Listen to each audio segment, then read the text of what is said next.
I think the BigCommerce App Revolution is coming later this year, if not early next year.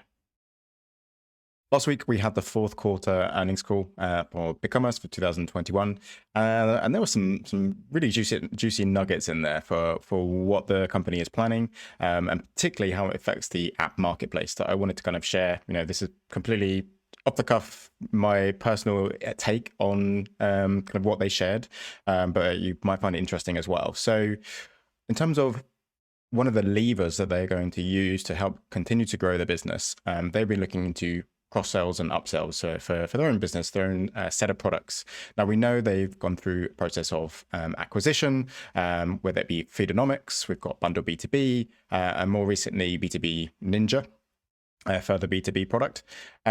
We can really tell in their call that this is going to be a continued part of their strategy, whether that be through products that they acquire, products that they sort of license and resell, but also the actual app marketplace and third-party sellers as well, and better supporting those people, and all of that kind of together being a bigger part of the business going forward, certainly in terms of net revenue retention. So, i.e., kind of people spending more on the platform going forwards. Now, the thing I wanted to call out, obviously being very much kind of wedded and in the app space, this is great news both for people that are working in this space as well as for merchants and the entire ecosystem, in my opinion. The biggest part of this is going to be automated billing.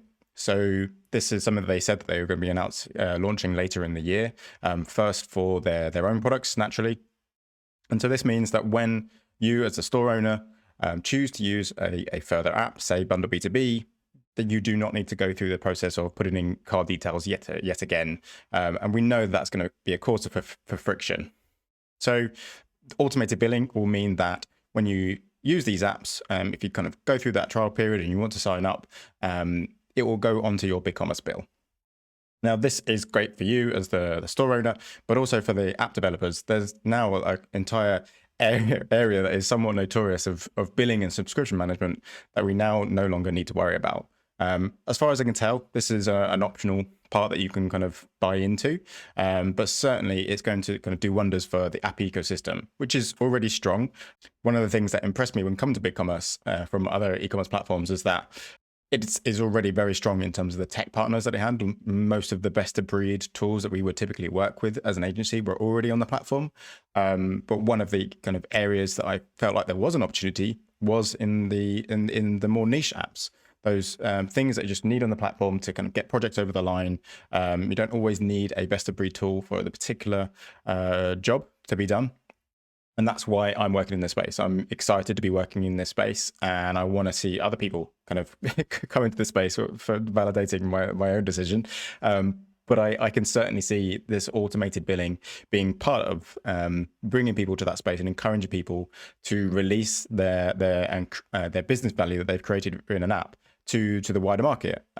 Understandably, right now, they would need to worry about subscriptions. So if you take that out and just make it as easy as possible for that business value to be accessible to the wider BigCommerce ecosystem, I think that is going to do wonders for everybody involved. So I think this is a really exciting move. I will certainly be evaluating kind of how we would migrate and adopt that platform in time.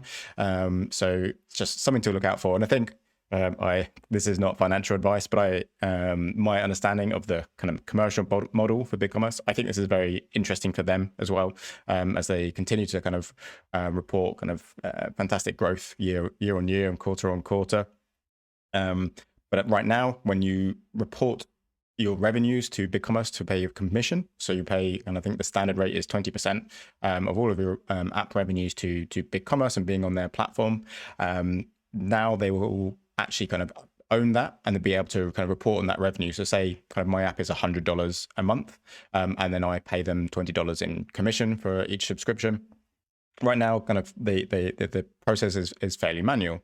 So there's kind of potential for errors, kind of representation.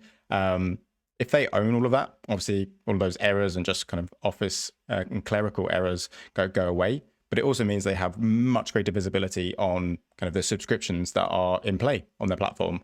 And so I think that's going to do kind of wonders for the business as well, being able to kind of report on all of those revenues rather than just being sort of the commission rev share component. So yeah, exciting times for BigCommerce for multiple reasons. I'm very excited to see how this is going to change the App Store come 2023.